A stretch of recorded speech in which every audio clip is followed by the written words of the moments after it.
అండి, welcome back to my channel. ఈరోజైతే నేను క్యారమెల్ పుడింగ్ ఎలా చేసుకోవాలో చూపిస్తాను. ఇదైతే చాలా ట్రెండింగ్లో ఉంది కదా. ముందుగా అయితే ఒక ప్యాన్లో కొద్దిగా షుగర్ని వేసేసుకొని అందులో కొద్దిగా వాటర్ వేసుకొని ఇలా మెల్ట్ చేసుకొని పక్కన పెట్టుకోవాలి. ఒక మిక్సీ జార్ తీసుకొని అందులో 2 ఎగ్స్ని పగలగొట్టుకొని వేసుకొని కొద్దిగా షుగర్, కొన్ని పాలు వేసేసుకొని అందులోనే ఫ్రెష్గా ఉన్న మిల్క్ బ్రెడ్ని వేసేసుకొని మిక్సీ పట్టుకొని పక్కన పెట్టుకోవాలి.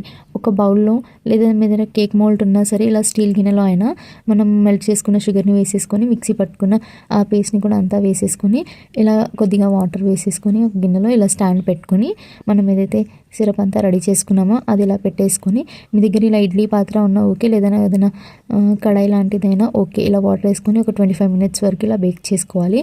ఇలా ఏం రాకుంటే ఇదైతే రెడీ అయిపోయినట్టే. నేను మీకు డిమోల్డ్ చేసి చూపిస్తున్నాను చూడండి ఎంత పర్ఫెక్ట్గా వచ్చేసిందో. సేమ్ మనం జున్ను తింటే ఎలా ఉంటుందో అలానే ఉంటుంది. అసలు టేస్ట్ అయితే చాలా బాగుంటుంది. ట్రై చేయండి. పిల్లలు కూడా చాలా అంటే చాలా ఎంజాయ్ చేసుకుంటూ తింటారు. లైక్ చేయండి, షేర్ చేయండి, ఎలా ఉందో కామెంట్ చేయండి, సబ్స్క్రైబ్ చేసుకోవడం